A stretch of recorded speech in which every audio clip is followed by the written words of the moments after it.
যেহেতু তাদেরকে আশ্রয় প্রশ্রয় দিচ্ছেন, কথা স্পষ্ট করে বলে দিতে চাই, ভারতের যারা সেপারেটিস্ট আছে বাংলাদেশে আমরা তাদেরকে আশ্রয় প্রশ্রয় দিয়ে যে সেভেন সিস্টার রয়েছে সেটাকে বাংলাদেশ থেকে ভারত থেকে আলাদা করে দেব।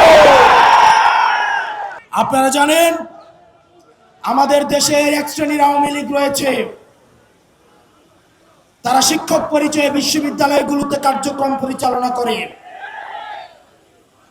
যারা টকশোজীবী নামে হচ্ছে টেলিভিশনগুলোতে হত্যার বৈধতা উৎপাদন করে, যারা নাট্যকর্মী পরিচয়ে যারা নাটক সিনেমাতে আমাদের মতো সংগ্রামী মানুষের মৃত্যুর বৈধতা উৎপাদন করে,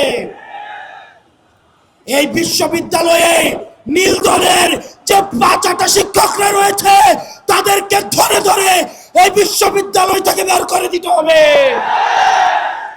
টকশোজীবীদের উদ্দেশ্যে এই ভারতীয় আধিপত্যের বৈধতা উৎপাদন যারা করছে, যেসব টকশোজীবীরা আপনাদের তাদের এই ফেসিস্টদের মানবাধিকারে আপনারা যারা বিশ্বাস করেন, তারা মজলুমের মানবাধিকারে বিশ্বাস করে না। আজকে এই বেদিতে আপনারা যারা বসেছেন আর যারা আসেন নাই, আপনাদের দুইজনকেই বলি, ক্ষমতার লোভে অন্ধ হইয়েন না।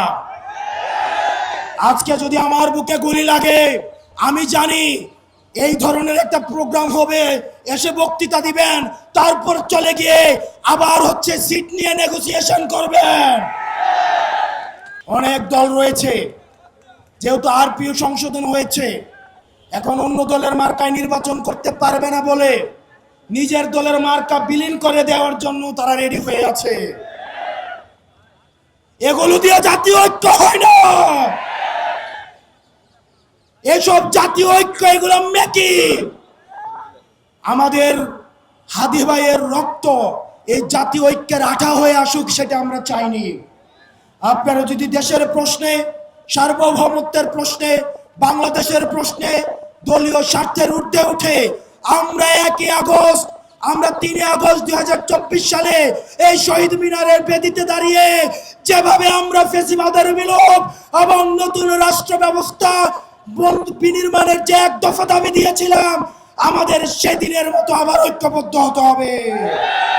ও ইনকিলাব, ইনকিলাব, দিল্লি না ঢাকা, দিল্লি না ঢাকা, ইনকিলাব, ইনকিলাব, অপোষণ সংগ্রাম, দালালি না রাজপথ, দালালি না রাজপথ, অপোষণ সংগ্রাম।